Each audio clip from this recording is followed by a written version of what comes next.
Terima kasih atas kesempatan yang telah diberikan oleh moderator. Saya sebagai pemateri pertama akan menjelaskan tentang pengertian spermatogenesis. Spermatogenesis adalah proses kompleks pembentukan dan pematangan sperma atau spermatozoa di dalam testis pria. Proses ini dimulai dari sel germinal primordial dan melalui serangkaian pembelahan mitosis dan meiosis, serta diferensiasi seluler untuk menghasilkan sperma yang fungsional dan mampu membuahi sel telur.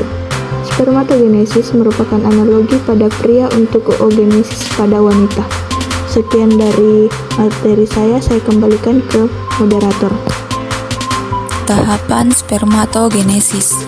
Yang pertama, spermatositogenesis. Tahap ini melibatkan pembelahan mitosis dan meiosis sel germinal primordial hingga terbentuk spermatid haploid. Yang kedua, mitosis spermatogonia. Spermatogonia diploid membelah secara mitosis menghasilkan lebih banyak spermatogonia, beberapa di antaranya tetap sebagai sel induk, sementara yang lain berdiferensiasi menjadi spermatogonia primer.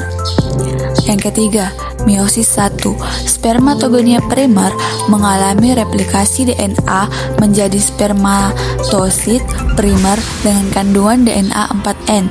Kemudian, spermatosit primer mengalami meiosis 1, pembelahan reduksi menghasilkan 2 spermatosit sekunder yang haploid namun masih memiliki kromosom ganda.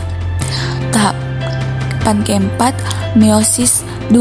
Setiap spermatosit sekunder mengalami meiosis 2, pembelahan eukaryotoria membelah diri menjadi 2 spermatid yang haploid dengan kromosom tunggal.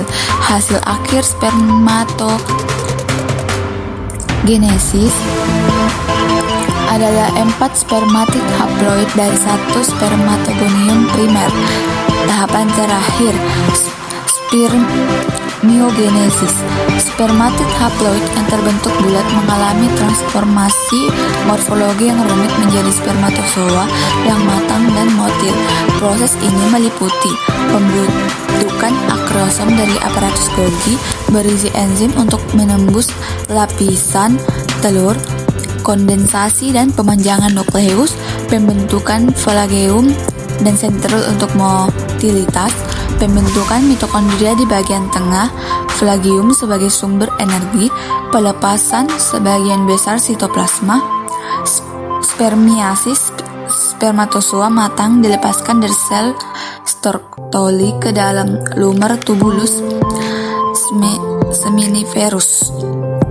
Sekian dari saya kembalikan ke moderator.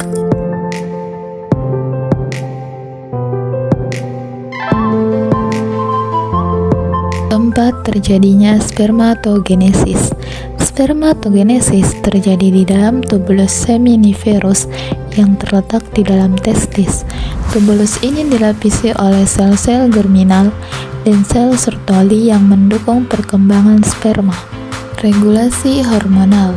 Spermatogenesis diatur oleh interaksi kompleks hormon, termasuk yang pertama, GnRH, gonadotropin releasing hormone, yaitu dihasilkan oleh hipotalamus merangsang pelepasan FSH dan LH dari kelenjar pituitari.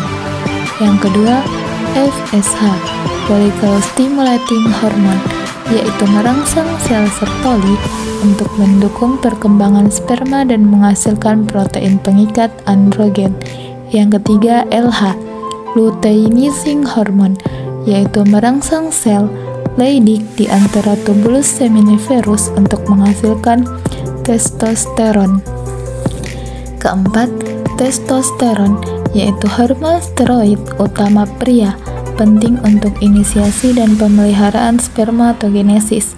Testosteron bekerja pada sel Sertoli dan sel germinal secara langsung.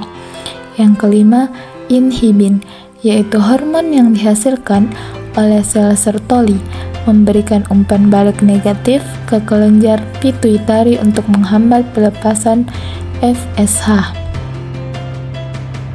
Durasi spermatogenesis.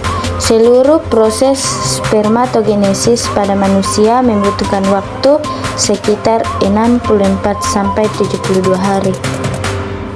Adapun kesimpulan yang dapat kita simpulkan bahwa spermatogenesis adalah proses yang teratur dan kompleks, melibatkan pembelahan sel, reduksi kromosom, diferensiasi seluler, dan regulasi hormonal yang ketat untuk menghasilkan sperma yang kompeten untuk fertilisasi.